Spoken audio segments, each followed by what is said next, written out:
हरे कृष्ण कृष्ण कृष्ण हरे हरे, हरे राम राम राम हरे हरे, हरे कृष्ण कृष्ण कृष्ण हरे हरे। राजाधिराज प्रभु रामचंद्र महाराज की जय, सद्गुरु समर्थ रामदास स्वामी महाराज की जय।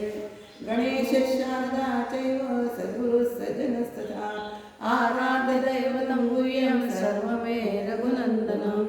गुरुर्ब्रह्मा गुरुर्विष्णु गुरुर्देवो महेश्वरः, गुरुः साक्षात् परब्रह्म तस्मै श्री गुरवे नमः। शुभासारिके पूर्ण वैराग्य जाचे, वसिष्ठावरी ज्ञान योगेश्वराचे, कवी वाल्मिका सारिका मान्य ऐसा, नमस्कार माझा सद्गुरु रामदासा। मला वाटते अंतरित्वा वसावे, तुझ्या दासोदासित्वा बोध व्हावे। अपत्यावरी पाववी प्रेम ग्रासा, महाराजया सद्गुरु रामदासा। राजाधिराज प्रभु रामचंद्र महाराज की जय, सद्गुरु समर्थ रामदास स्वामी महाराज की जय, सद्गुरु श्री ब्रह्म चैतन्य स्वामी महाराज की जय। जय जय रघुवीर समर्थ।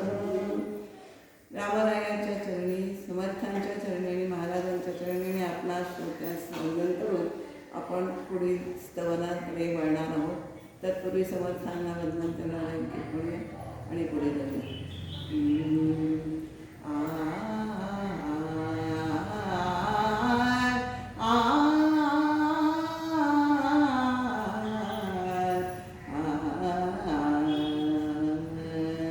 सज्जन गडवासी रामदास, सज्जन गडवासी रामदास, दर्शनाची तव मनमनी आस, दर्शनाची तव मनमनी आस।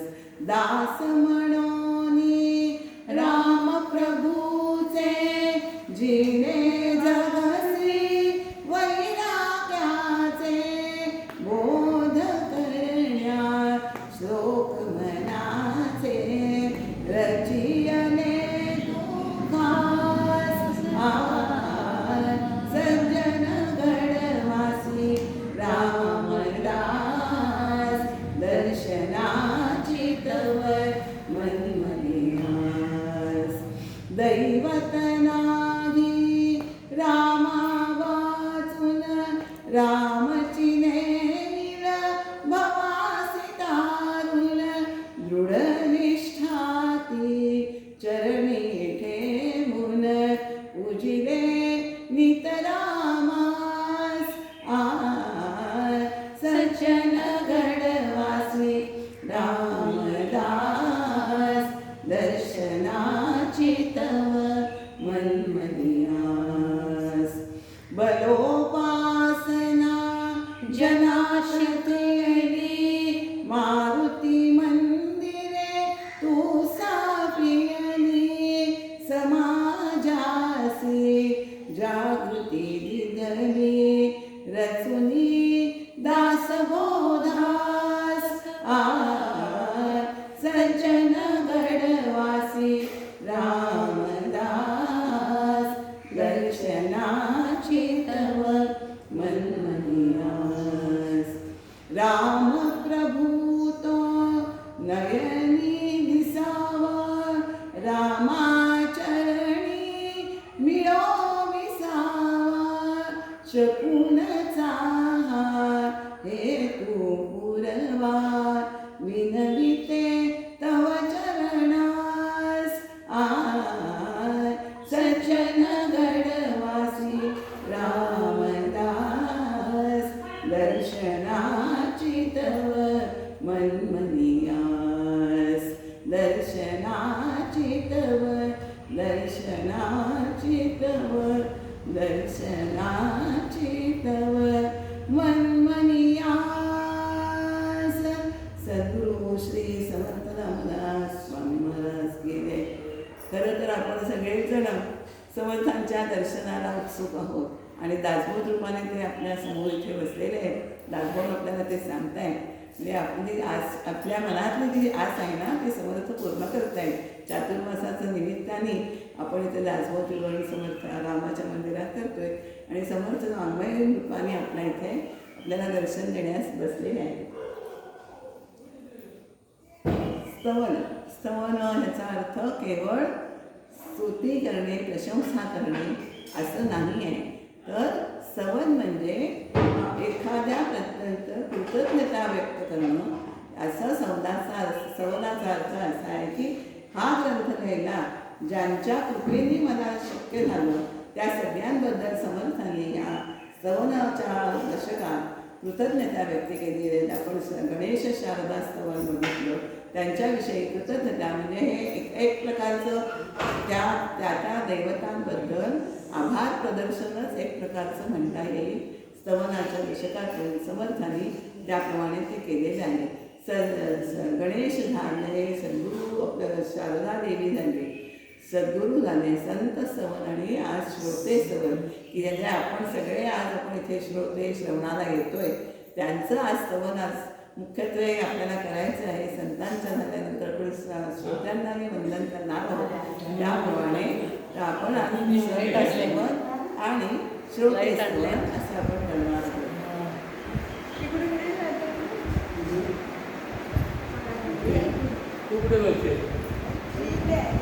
नाही जागा आहे ना.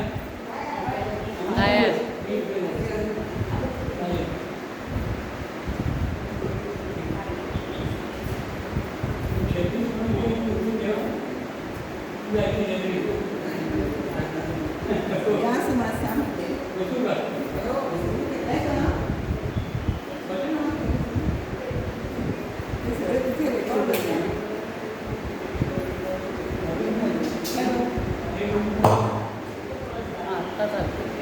या समासामध्ये परमार्थाचे अधिष्ठान असणाऱ्या संतांना समर्थ वंदन करून त्यांचे स्तवन करतात, त्यांच्याविषयी कृतज्ञता व्यक्त करतात. संत कोणाला म्हणावं तर कालचं आपल्याला थोडंसं अर्धवट आल्यानं आपण कोणाला संत स्तवन घेतोय. संत कोणाला म्हणावं तर जी व्यक्ती आत्मज्ञानी आहे ना तिला संत म्हणावं. आत्मज्ञान म्हणजे काय तर ह्या परमात्मा स्वरूपाचे ज्ञान.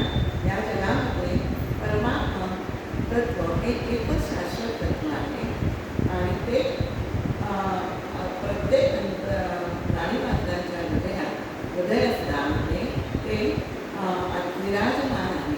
म्हणजे परमात्मा आपल्या अंतरात बसलेला आहे आणि त्या परमात्मा स्वरूपाचं ज्ञान ते स्वस्वरूपाचं ज्ञान म्हणजे आपली अंतर्मुख वृत्ती आपण केली की आपल्याला आपलं स्वस्वरूप म्हणजे काय, मी म्हणजे वेगळं नाही असं वाटलं पाहिजे की मी म्हणजे वेगळा कोणीतरी आहे.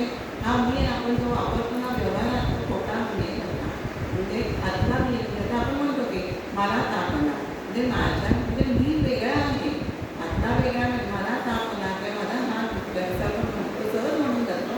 पण त्यातनं आपल्याला होच लक्षात येते की मी म्हणजे परमात्मा स्वरूप आहे हे आपण लक्षात येते. पण काय झालं ह्याचं आपल्याला विस्मरण पडलेलं आहे. कारण त्याचं कारण हे मायेचं पटल आणि अज्ञानाचं पटल आपल्या सगळ्या अज्ञानी जनावर पडलेलं आहे.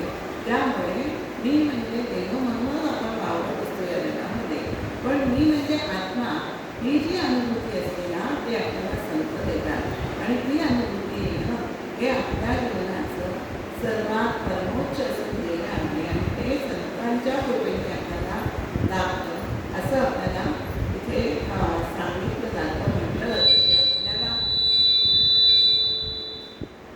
सांगितलं जातं संत म्हणजे काय. संत कोणाला म्हणावं तर आत्मज्ञानी जी व्यक्ती आहे तिला संत म्हणावं. संत सैला महाराज काय म्हणतात, देवची एक संत जाणा आवडती नारायण. याला नारायणाला काय आवडतात हे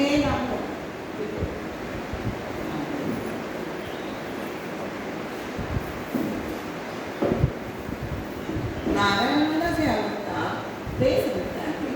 आपल्याला नारायण आवडणं आणि आपण नारायणाला आवडण्यात खूप फरक आहे बरं का. की नारायण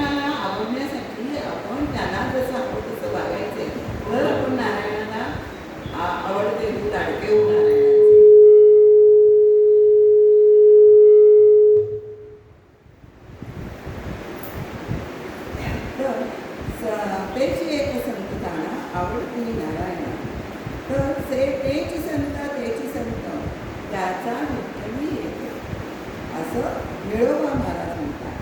तर समर्थांनी मनाच्या शोभा आपल्याला काय दुसरं सांगितलं आहे, करी वृत्ती संत तो संत जाणा. करी वृत्ती संत म्हणजे आपली वृत्ती जी आहे ना ती स्थिर करायची. स्थिर अंतर्याने आपण स्थिर झालो की आपण संत झाल्यातच जमा आहोत. म्हणजे तुमची आपण म्हणतो की बाह्य सुखदुःखाचं बंद काही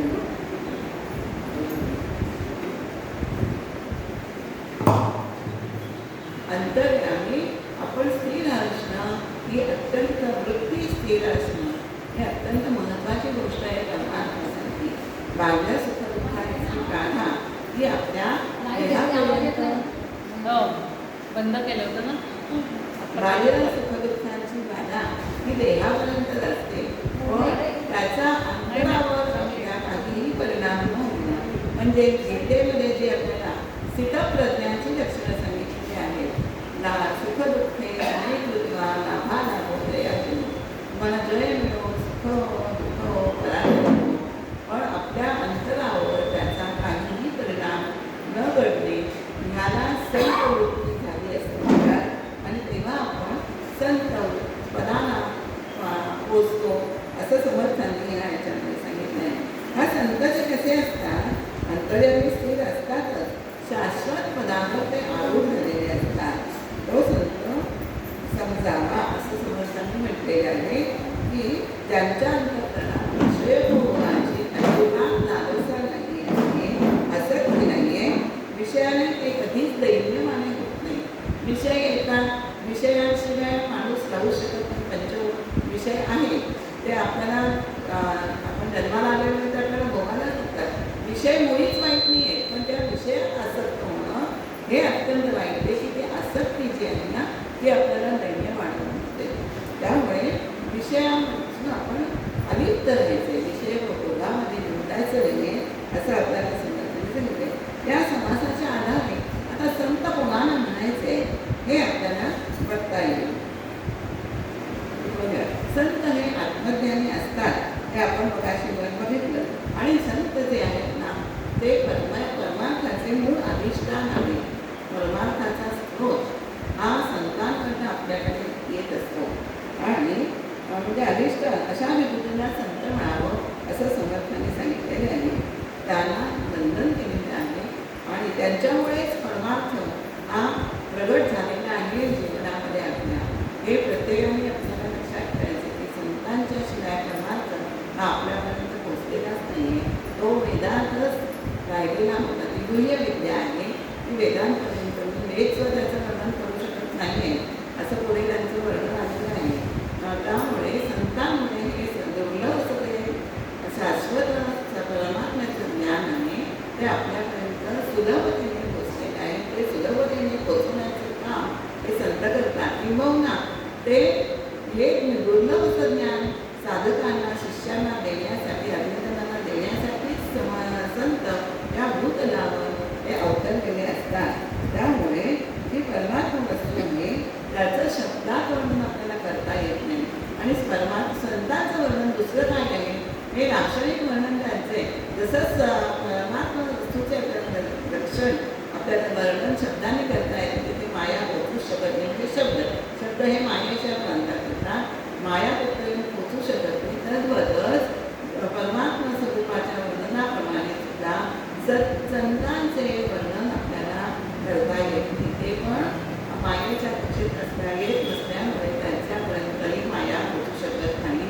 असं संतांचं लाक्षणिक वर्णन आपल्याला इथे समर्थांनी केलेलं दिसतं. परमात्मा वस्तूच म्हणजे संतांचं स्वरूप आहे असं या आपल्याला समासामध्ये समर्थांनी सांगितलेलं आहे. स्वरूपाचं ज्ञान झालं म्हणजे स्वस्वरूप म्हणजे परमात्मा स्वरूप. एकदा तुम्हाला स्वस्वरूपाचं ज्ञान झालं ना ते आपोआपच परमात्म्याचं ज्ञान होतं. कारण आपण सगळे हे परमात्म्याचेच अंश आहोत.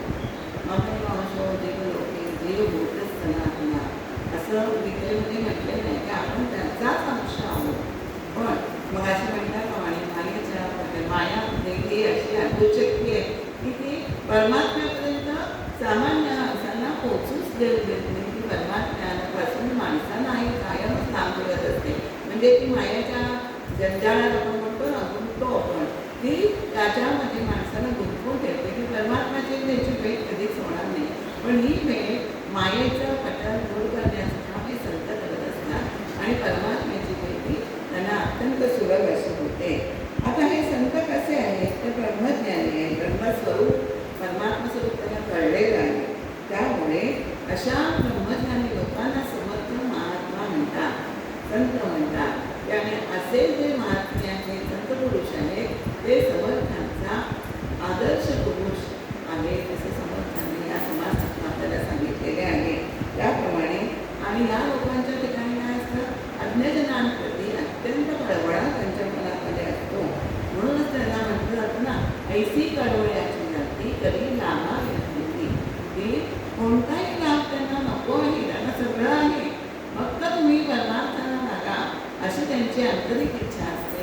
त्यामुळे ते दान कोणताही लाभाशिवाय आपल्या सगळ्या भक्तांवर अज्ञजनांवर प्रीती करत असतात. त्यामुळे शरणागत जो जाईल त्याचं मी कशामध्ये आहे ते संतांना नक्की कळत असतं. आणि म्हणूनच आपल्या लाभायमानता उपकार संतांचे असं म्हणतो ना आपण, की संतांचे उपकार नित्य जागवेती रात्रंदिवस असं तुकाराम महाराज म्हणते की आपल्याला रात्रंदिवस संत जागवत असतात. म्हणजे काय, तुम्ही स्वस्वरूपात लक्ष राहा असं आपल्याला संत सांगत असतात. स्वस्वरूपावर तुम्ही लक्ष केंद्रित करा, या अर्थाने जागृती जागवत असतात असा अर्थ आहे त्याचा. झोपेत म्हणजे अविद्येच्या निद्रेतून तुम्ही उठा आणि स्वस्वरूपाकडे लक्ष द्या असं आपल्याला संत कायम सांगत असतात. दुसऱ्या त्यांचं तर संतांचं कार्य काय आहे तर दुसऱ्यावर उपकार करण्याचं पुण्यकर्म जे आहे ना ते कायमच करत असतात.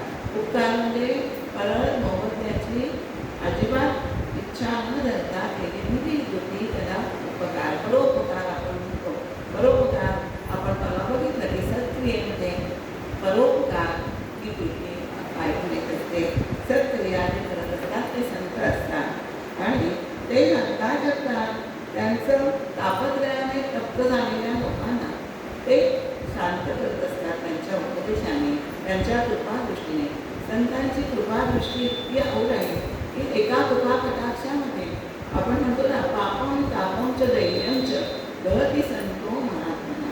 मुलगा फक्त आपलं पाप नाहीसा करते, शशी ताप नाहीसा करतो आणि गंगा पापम शशी तापम दैन्यम कल्पतो पुस्तकात. कल्पतरू हा दैन्य असं करतो आणि ह्या तिन्ही गोष्टी आहेत ते संत आपल्यापासून ते आपल्या दोष ते आहेत ते काढून टाकतात. पाप नाहीसा करतात, ताप नाहीसा करतात, दैन्य करतातच. कारण मोक्षश्रिया लक्ष्मी त्यांच्याकडे वास करत असते. त्यामुळे मोक्षरूपी लक्ष्मीचे दान अफाट जे कोणी त्रैलोक्यात देतील ना ते संत त्यांच्या आपल्या भक्तांना शिष्यांना देत असतात. दत्त झालेल्यांना विश्रांती देत असतात आणि ते मोक्षाची विश्रांती, मोक्ष विश्रांतीचे स्थान आहे. अतृप्त करणं, आपण सामान्य माणसे कधी तृप्त झालं बाबा असं कधी संसारात होतं का नाही, एक मिळालं तरी नाही, आता त्याची इच्छा आहेच आहे. म्हणजे आपली अतृप्ती कधी संपत नाही. पण ते अतृप्तात तृप्ती देणारे असे संत आहेत की जे तुम्हाला ते त्यांची भेट झाली की आपल्याला ते मिळायचं आहे, शिल्लक राहिलं आहे असं कधी वाटतच नाही. ते संतांचे कर्तृत्वामुळे आपल्याला वाटत नाही. कारण तृप्तीची तृप्ती ते स्वधर्म स्थापना करणारे आहेत. काय स्वधर्म स्थापना करणारे आहेत. यदा यदा आणि धर्मस्य लालेन भवति कालं अभ्युत्थानं अधर्मस्य तदात्मानं सृजाम्यहम्. अशा दृष्टीने भगवंत अवतार घेत असतो. भगवंत संत रूपाने या भक्तलावर म्हणूनच अवतार घेतलेले आहे की त्या त्या काळामध्ये त्या त्या काळाची अशी गरज होती की संतांनी अवतार घेणं हे अत्यंत अनिवार्य होतं. त्यामुळे त्या त्या काळातले संतांनी अवतार घेऊन त्या त्या समाजातील लोकांना त्यांनी सूर्य बनवलेलं आहे. त्यामुळे सधर्म करणारे आहेत, स्थापना करणारे आहेत, म्हणजे धर्म टिकवणारे, धर्माचं रक्षण करणारे आहेत. म्हणून ते धर्माचे धर्मक्षेत्र आहेत असं आपल्याला या ओळीमध्ये समर्थांनी म्हटलेलं आहे.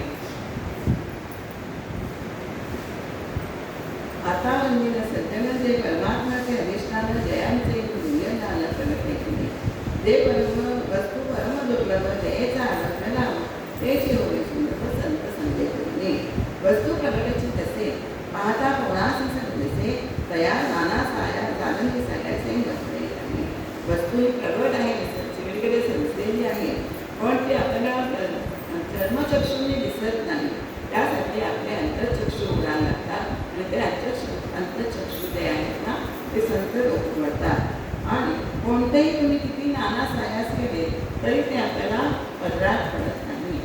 आणि तिथे ते म्हणतात तसं नाना परीक्षा करण्यात उत्तीर्ण होणारे पण ते परमात्मा वस्तूची परीक्षा करण्यात साफ चुकतात की त्यांना ती परीक्षा करता येत नाही. तिथे ते त्यांचं काहीच चालते पाहता असं त्याची चुकवणे निज वस्तूची. निज वस्तू ही अशी आहे, निज वस्तूचे समर्थांनी परमात्मा वस्तू हा शब्द परमात्मा तत्व सद्वस्तू अशासाठी परब्रह्म यासाठी वस्तू हा शब्द या समासात वापरलेला आहे. ते दीपाचेही दिसेना नाना प्रकाशही गवसेना नेत्रांनी रसेना दृष्टीकडे. कोणताही तुम्ही दिव्याच्या उजेडात बघा, चंद्राच्या उजेडात बघा, सहस्रदृष्टींच्या किरणाच्या सूर्यप्रकाशात बघा, ती वस्तू आपल्याला त्याचं ज्ञान होते. उत्तम प्रकारे दिसावं म्हणून अंजन घालून बघा तरीही ती आपल्याला दिसत नाही आहे. ती कारण काय आहे आणि असे ते सूक्ष्म अत्यंत सूक्ष्मता आहेच आहे, पण ती गुह्य आहे.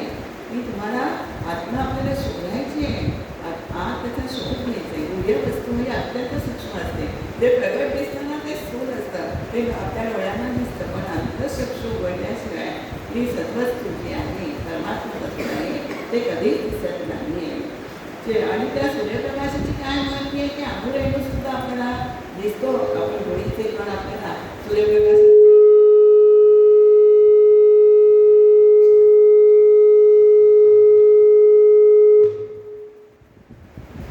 आपण बघितलं तर सूर्यप्रकाशात धुळीचे कण आपल्याला स्पष्ट दिसतात, पण ही परमात्मा वस्तू काही आपल्याला दिसत नाही. त्यामुळे तिथे सगळे प्रयत्न पड जातात. तिथे तर्क हा गुणा पडतो. तर्किता निज वस्तूची बळे विवेकाची देवी ती विवेक सुद्धा गुणा पडतो. ते सगळं तिथे खुलून जातं. त्यामुळे काय होतं आणि त्याच्यामध्ये त्यांनी अजून सांगितलं की सहस्रशेषांचा जो सहस्रपणीचा शेष आहे त्याचं प्रत्येक पण बोलतो असं शास्त्रामध्ये सांगितलेलं आहे.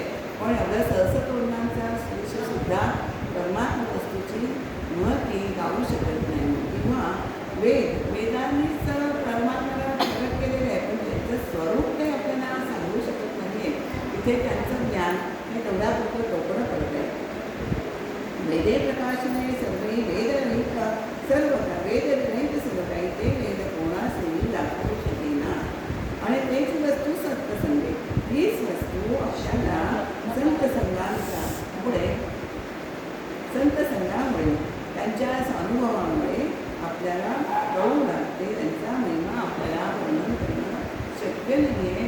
आपले शब्द त्या संत महिमा वर्णन करण्यासाठी पुढे लागेल. विचित्रकला आहे मायेची. मायासुद्धा काय करते बरंही ओळखीला सांगेल तिच्याकडे अंगी नानाकळा आहे, पण ती ह्या परमात्मा तत्वाची वास्तविक ती माया आहे, स्वरूप परमात्म्याचंच आहे. म्हणजे पुरुषतेची प्रकृती असं म्हटलेलं आहे, पण ती मायासुद्धा परमात्मा वस्तूचं हे लक्षण ती सांगू शकत नाही. मायातीत अनंताची संत सोडे संगती मायातीत असलेल्या परमात्म्याची सोडलेले मार्ग आपल्याला संत सांगत असतात. वस्तूची रहिलेले नवचे तेची स्वरूप संतांचे या कारणे वचनाचे कार्य नाही. आता हे संत कसे आहे जिथपर्यंत आपल्याला सद्वस्तूची त्याने माहिती सांगितली की आपल्याला सद्वस्तू कशामुळे काय किती प्रयत्न केले तरी ते आपल्याला कळत नाही. की फक्त केवळ आणि केवळ संतांच्या संगतीने कळते.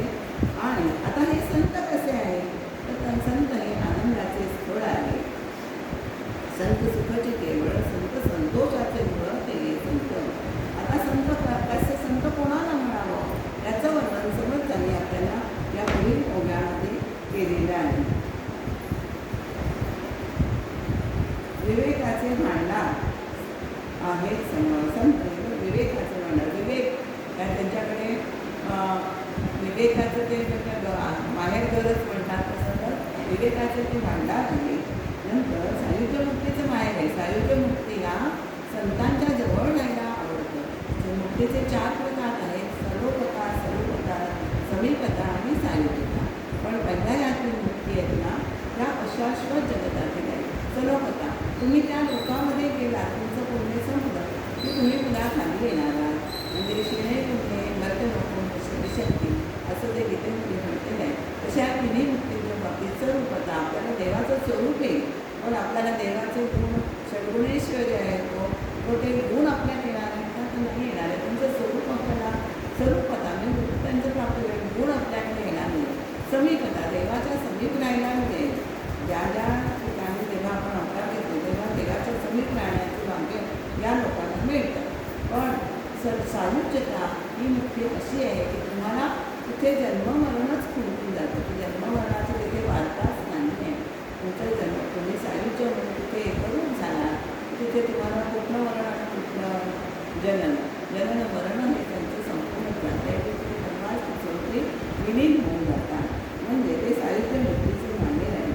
आणि संतांजवळ सायुज्यता मुक्ती हे प्रेमाने राहत असते असं ते म्हटलेलं आहे. संत हे कसे आहेत तर सद्वस्तूंचा निश्चय करणारे आहे.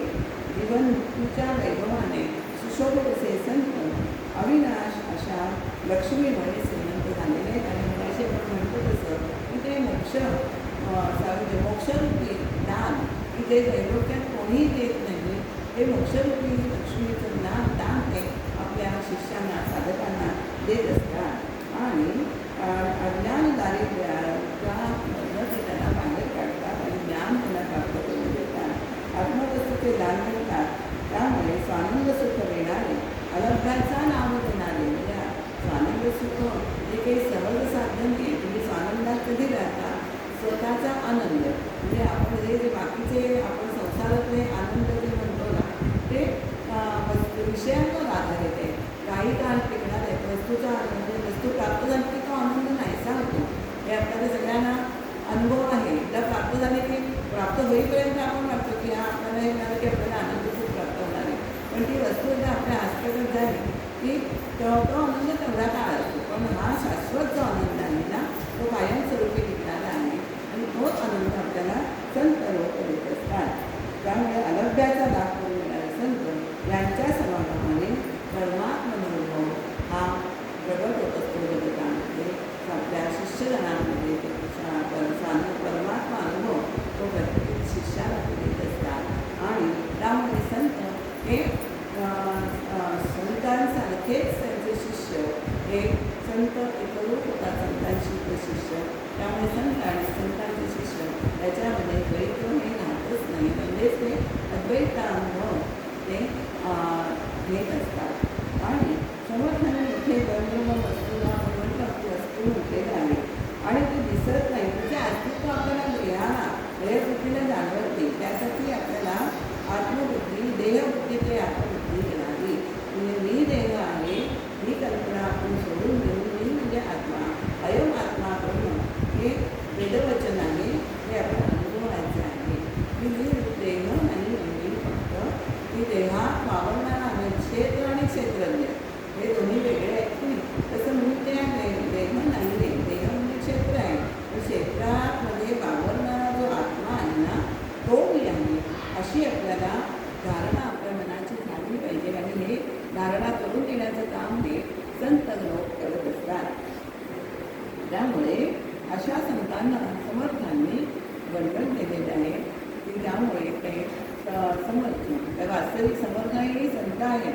पण तरीसुद्धा ते स्वतः आणि इथं आपणही बघितले की संत लोक हे संतांचा महिमा, सज्जन संगतीचा महिमा हा कायम वर्णन करत असतात. का तर सामान्य जणांना तर घडा घालून देण्यासाठी सामान्य लोकांनी संत सज्जनांचा सहवास करावा, संत संतांनी आपल्या जीवनाचं परमहित करून घ्यावं असं ह्या समर्थांनी आपल्याला समासातनं सांगितलेलं आहे.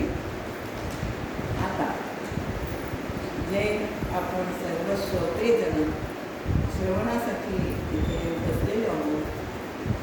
समर्थांच्या काळामधली गोष्ट आहे की समर्थ काय म्हणतात, समर्थांच्या पुढे वास्तविक त्यांचा शिष्यगणच श्रवणाला बसायचा किंवा समाजातील अज्ञवर्ग बसायचा, पण समर्थांनी त्यांच्याप्रती कधीही कनिष्ठ भाव ठेवला नाही. कारण ते श्रोते हे परमात्मा स्वरूप जगदीश असं, तुम्ही श्रोते जगदीश मूर्ती असं त्यांना विरूप त्यांनी समर्थांनी श्रोत्यांना दिलेले आहे. ते समर्थांचं वैशिष्ट्य आहे आणि समर्थांच्या दासबोधाची ही शिकवण आहे की श्रोत्यांना कधीही समर्थांनी कोणत्याही संतांनी कमी लेखलेले नाही आहे. कारण त्यामुळे श्रोते असतील तर वक्ता हा बोलणार आहे आणि वक्ताचे नवे श्रोते नवीन असे ज्ञानेश्वर माऊलींनी पण म्हटलेले आहे. तर या अशा श्रोत्यांना समर्थांनी या समासातून श्रोते स्तवन याच्यामध्ये समर्थांनी श्रोत्यांचं स्तवन केले आहे, त्यांना वंदन केलेलं आहे. अध्यात्म विद्येच्या गानामध्ये ते देणारा आणि घेणारा हे दोन्ही तेवढेच महत्त्वाचे घटक असतात.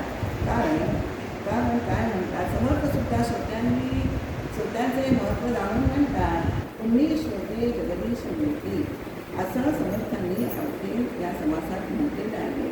आणि हे श्रोते कसे आहेत याचं वर्णन पहिल्यांदा आपल्या समर्थांनी पहिल्या 15 ओळांमध्ये केलेलं आहे. हे श्रोत्यांमुळे सत्याला वक्ते पण येतं, हे सगळ्यांना मान्य आहे आणि त्यात अमान्य करण्यासारखं काहीच नाही आहे. वक्ते पण मिळते. समर्थांनी अनेक शब्दांनी श्रोत्यांचा गौरव केलेला आहे. श्रोते हे ईश्वराचे अवतार आहेत, म्हणजे श्रोते हे ईश्वराच्या ठिकाणी आहे, म्हणून श्रोत्यांना वंदन करायचे. आणि ते आपणही रोज करतो.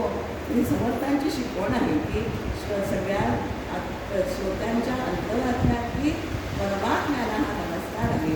श्रोत्यांच्याकडे आपण मोठे पण आपल्याला द्यायचे आहे, यातनं ही आपल्याला शिकवण मिळते. हे श्रोते कसे आहेत समर्थ सांगतात. श्रोते हे भक्त आहेत, आत्मज्ञानी आहेत, संत महंत आहेत, सज्जन आहेत, विरक्त आहेत, योगी आहेत, अनेक गुणांनी संपन्न आहेत. अशा अनेक गुणांनी युक्त असलेल्या श्रोत्यांना समर्थ वंदन करताय. आणि परमात्मा हे सगळे व्यापून राहिलेले असल्याने समोरच्या श्रोत्यांना समर्थांनी सुद्धा समोर बसलेला श्रोता हा परमात्मा स्वरूप आहे, भगवत स्वरूप आहे असंच आपल्याला सांगितलेलं आहे. त्यामुळे किंबहुना आपण करीत असलेले हे निरूपण आहे ना, हे श्रोत्यांचं पूजनच आहे असं समर्थांचा भाव आहे की आपण श्रोत्यांचा हे स्तवन करून श्रोत्यांचं शब्दवृत्ती वाक्पुष्पाने पूजन करतोय, अशी समर्थांची धारणा या श्रोते स्तवनात आपल्याला कळून येते. श्रवणाच्या असलेले श्रोते, म्हणूनच श्रवणाला बसलेले श्रोते हे कनिष्ठ आहेत हा बिलकुल भाव संतांच्या अंतरी नसतो. ते परमात्मा स्वरूपच आहे. आणि हे श्रोते कसे आहेत, हे श्रोते आहेत अभ्यासू आहेत. हे समर्थ जाणतात, म्हणूनच मनापासून वंदन करून त्यांचे स्तवन करतात. तुम्ही श्रोते जगदीश मूर्ती तेथे माझी वित्पत्ती किती, बौद्धिहीन अल्पवटी सर्वे करतो असं समर्थ तुमच्या 17व्या अवघ्याचं म्हणताय की तुम्ही जगदीशाची मूर्ती आहात. आणि अजून काय काय समर्थांनी त्यांना भरपूर संवर्गाने गुण याच्यात वर्णन केलेले आहे. संत श्रोते हे वैराग्य संपन्न आहे, शब्दरत्नांची खाण आहे की त्यांच्याकडे शब्दांचं भांडारच आहे, असे हे श्रोते आहे. नंतर काही जण श्रोता बोले तो बरोबर अर्थ टिकून घेणारे, काय अर्थग्रहण करणारे काही श्रोते असतात. असे नाना श्रोत्यांचे अधिकार समर्थांनी या समासात ठरलेले आहेत. काही श्रोते असतात की ते वक्त्याला स्फूर्ती देतात वक्तव्य करण्यासाठी. असेही काही श्रोते असतात की तुम्ही बोला, तुम्हाला येईल. आता हे माझ्याही कसं झालेलं आहे की तुम्ही बोला, तुम्हाला येणार आहे असं तुम्ही त्याचा अभ्यास करा, मी केलेला आहे तो फक्त प्रकट करा, तुम्ही व्यवस्थित निरूपण करू शकाल असं आमच्याकडे येणारे विनीत जोशी श्री तळेगावचे चतुर्भुज राम मंदिराचे संस्थापक आहेत. ते त्यांनी स्थापन केलेले महाराजांच्या सांगण्यावरून 22 दिवसात केवळ राममूर्ती आणण्यापासून हे मंदिर स्थापन झालेले आहे. तळेगावला तुम्ही जेव्हा जाल तेव्हा नक्की या रामरायांचं दर्शन घ्या. खूपच अधिकारी आणि खूप लहान आहेत, म्हणजे खरोखर त्यांची मुलं 4वी 5वीत असते, पण अधिकार एवढा मोठा की त्यांच्याशी बोलतात आणि त्यांना मी विचारलं की मला येणार आहे का, तर ते म्हणाले नक्की येणार आहे. म्हणजे त्यांनी मला एक प्रकारे प्रोत्साहनच दिलेलं आहे. म्हणजे वक्त्याला प्रोत्साहन देणारे ते श्रोते नाही आहेत, ते उत्तम वक्ता आहेत. त्यांची निरूपणं समर्थांना दासबोधावरही होतात आणि समर्थांची महाराजांची जी वक्तव्य आहेत, जे बोधवचन आहेत, त्याच्यावरही त्यांची निरूपणं यूट्यूबवर असतात.